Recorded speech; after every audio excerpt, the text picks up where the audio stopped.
What's up YouTube, this is Bison at X79 guys. Today I'm doing a video on the top targets for Ghost Ripper and Winter Cherries for the September 2018 ban list / format. Alright, this past weekend we've had the 200th YCS. Konami did a huge thing where they had a tournament here in North America, Columbus, Ohio, Mexico City down for Central America, South America, and over in the Netherlands for Europe. Okay, according to the information that was on the official Konami website for North America, they had the top 16 breakdown for the North American 200 YCS. All right, the top 16 included 8 Sky Striker decks, pure Sky Striker decks, 1 Trickstar Sky Striker, 2 Altergeists, and 5 Gokies. There were 2 normal Gokies and 3 Dark Gokies, if memory serves me correctly. Alright, so that was the top 16. They didn't post anything about the top 32, which really sucked. But that was your top 16. Pure Sky Striker wound up winning the tournament. Congrats. Down over in Mexico City, they did actually post the top 64. And 33 of the top 64 were running pure Sky Strikers. Okay, with that being said, I think we can firmly establish what the top deck of this format's going to be. Next thing we can establish is we can actually establish some of the Ghost Reaper and Winter Cherry targets that we can actually go after. Alright, so for those of you guys who don't know what Ghost Reaper and Winter Cherries does, if your opponent has more control or controls more monsters than you, this is a quick effect, discard this card and reveal 1 card in your extra deck, then look at your opponent's extra deck. Also banish all cards in their extra deck with the same name as the revealed card.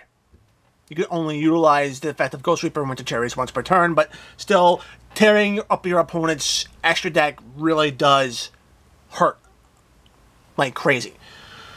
Alright, and with that being said, we're going to get right into the targets. The first and primary targets, with the top decks being Sky Strikers, will be the Sky Striker Lynx. Kagari will be number 1 on the list to go after, considering that she does offer recursion, which allows play extensions. Alright, whenever she slings something, you get to choose a Sky Striker spell from your graveyard, add it to your hand, and then boom, you can activate this spell card again. Mobilize Engage is not once per turn, so you might see multiple things. You might also see multiple Hornet drones as well. Sky Striker Ace Hayate would be number 2 on the list, in my opinion, because her effect, when she pokes for 1,500 points of damage, she also dumps a Sky Striker card from your deck to your graveyard, so that can actually help power boost Kagari if Kagari comes out afterwards, after Hayate or Suruga as well. But it also allows you to turn around and up your spell count so you can get those extra effects off of the Sky Striker spells themselves. Third one being Sky Striker Suruga. She's an end turn search for a Sky Striker spell that isn't in your graveyard. Alright, so that's a pretty cool restriction. The reason why I put her on number 3 is because we do have cards in the game that can stop her search during the end phase. Draw and Lock, Ash Blossom does the thing, so that's why she's 3rd. On the other targets, going with the big guys, the one card that should have been banned on the last ban list, but wasn't, Firewall Dragon. Yeah, I get the reason why they didn't ban this thing right away, because the Sky Striker anime, not the Sky Striker anime, the Link Frames anime is actually starting up here in the United States this weekend. So that's the reason why they probably didn't hit it. I personally still don't think anime plot armor should be applied to real life cards.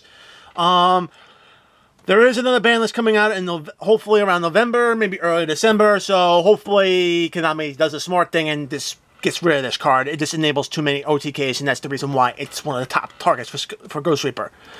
Other ones, for other Link 4s, Brawl Sword, and Suruga all have their reasons. Borlo is just a problematic card that can just be insanely hard to get off the field. It steals it can steal your best monster and it's allow your opponent to attack with it, and afterwards your opponent can just link it off. Brawl Sword can really help out decks that can OTK a little bit better. Another problem card. You have Suruga, and Suruga basically gives power boost to anything it points to. Yeah, it points to has one zone to your opponent, but still 3 zones to you. Power boost everything. I think it's by 300. I don't know why I keep thinking it's 300 attack. Yeah, 300 attack and defense. I don't know why I keep thinking it's 500, but still 300. Special summon one monster from your hand, which is great because you don't have to special summon to a zone it points to. And I think that would have been a better clause, but it's anywhere on your field. And then, of course, when this card is link summoned with 4 monsters of different names, you can draw 4 cards, place 3 cards from your hand on the bottom of your deck in any order. So it allows you to fix your hand. Other people might turn around and say Gumbler Dragon would probably be good up here as well. Gumbler Dragon, maybe, but typically if you take out, Firewall Dragon and a few of the other monsters that I'm going to be talking about, Gumbler might not be a very good card to have in their extra deck. So, next card up. Going down the list now, we have, of course, Summon Sorceress. This card actually allows the link spam to really get started. Dropping this card and taking this card out of play, out of your opponent's extra deck, very, very smart thing. Trigate Wizard, if you really want to get ballsy, just to take out that negation it has. Isolde is another combo starter, great in practically almost every warrior deck. So if you run up against Dokies or even heroes for that matter, this is the card you need to turn around and get out of their extra deck, because it's going to cause you problems. Okay. And then, of course, you have the Nightmares. Cerberus and Phoenix are my top 2 hits for this. For the Nightmare archetype, Cerberus basically prevents you from destroying monsters with your opponent's monsters with card effects. And then, of course, you have Nightmare Phoenix, which prevents you from destroying them by battle. Not being able to destroy cards by side effects, that's really problematic. I think more problematic over than Phoenix, considering that all the Link monsters have to be kept in attack position. They don't have any defense. So as long as you get a bigger monster onto the field, even if this guy's co-linked to a couple monsters, you're still going to run up their damage. So, but not being able to clear the field without card effects is going to allow you to at least utilize board wipes a little bit better. Okay. And finally, one card that I'm pretty certain that's going to be seen a bit more often in decks because is Masked Hero Dark Dokies seem to be a little bit more prevalent than the original Dokies. Both decks kind of play a little bit along the same lines, except you have more Dark Monsters with the Dark Dokies. But this could very well be an end result at some point.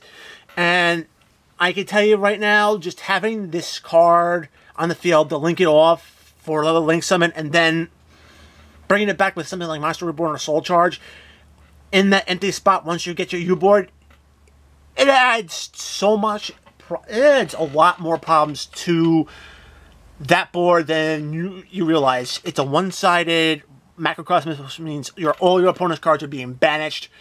Anytime you search, it rips a card out of your opponent's hand, and because of the first card, it's banished.